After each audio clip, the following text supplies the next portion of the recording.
In this video, I'm going to introduce the concept of Taylor series. Let's first take a look at these polynomials.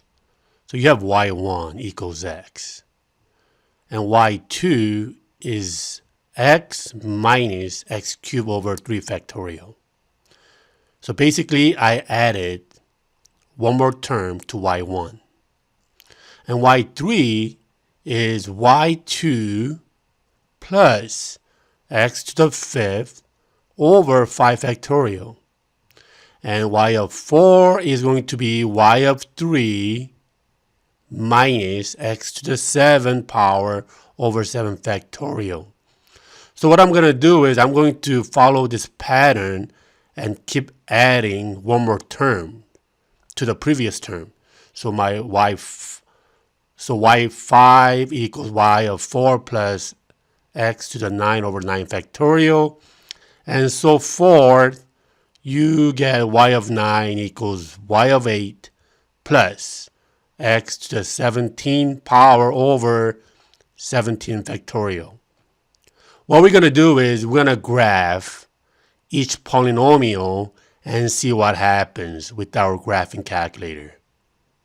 So what I did was I said y1 equals x, y2 is x minus x cubed over 3 factorial, and y3 I'm going to just say y2 plus x to the 5th over 5 factorial, and so forth. So to save time, I use y2, y3, y4, and so forth.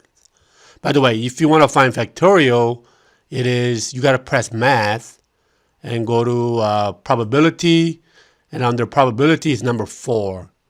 That's how you find factorial symbol. Now let's graph y1 equals x. So that's how it looks like. What about y2? In order to do that, let's deselect y1 and select y2. And let's graph.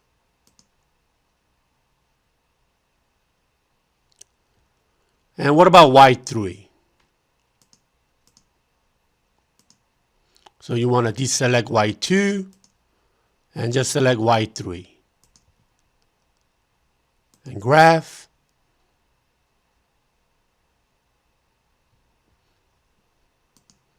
And what about y4? You deselect y3 and then select y4. Now I want you to focus what's happening near x equals 0. So let's deselect y4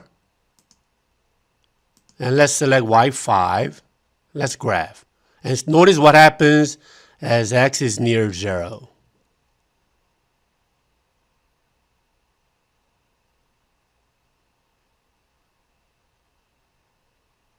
Okay? Now let's deselect y5 and then let's select y6 and graph y6.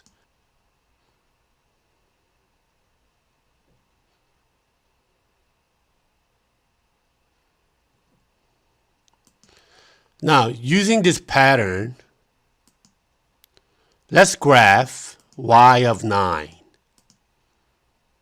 Let's deselect y of 6 and let's select y of 9 and see what happens near 0.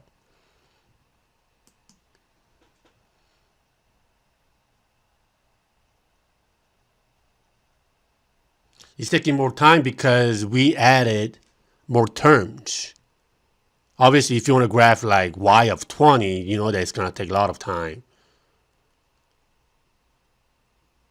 Okay, now what I'm going to do is I'm going to graph sine of x and see what you notice. So I'm graphing y of 9 and sine of x together and see what happens. Okay, do you see what happened here?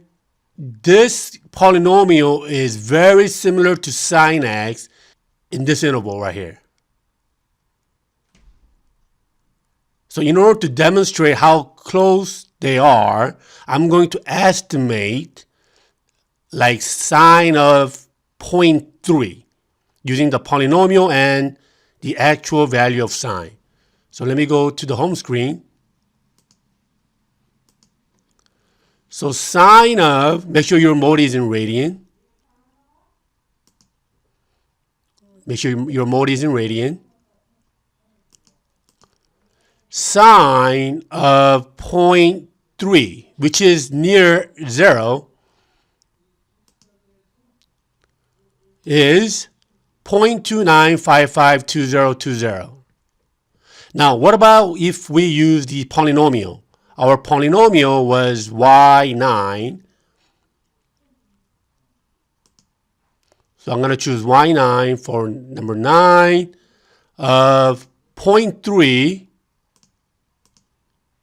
And let's see what happens. It is exactly the same.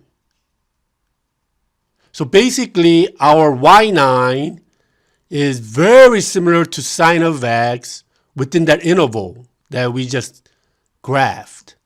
From this interval right here, this polynomial is very similar to sine of x. Now, our center was 0. If you go away from 0, let's try to estimate sine of 10, then you'll get a different values. So if you want to find out actual value of sine of 10, this is the actual value of sine of 10. Now what about y of 9 of 10? You see how different they are? Because 10 is really far away from 0.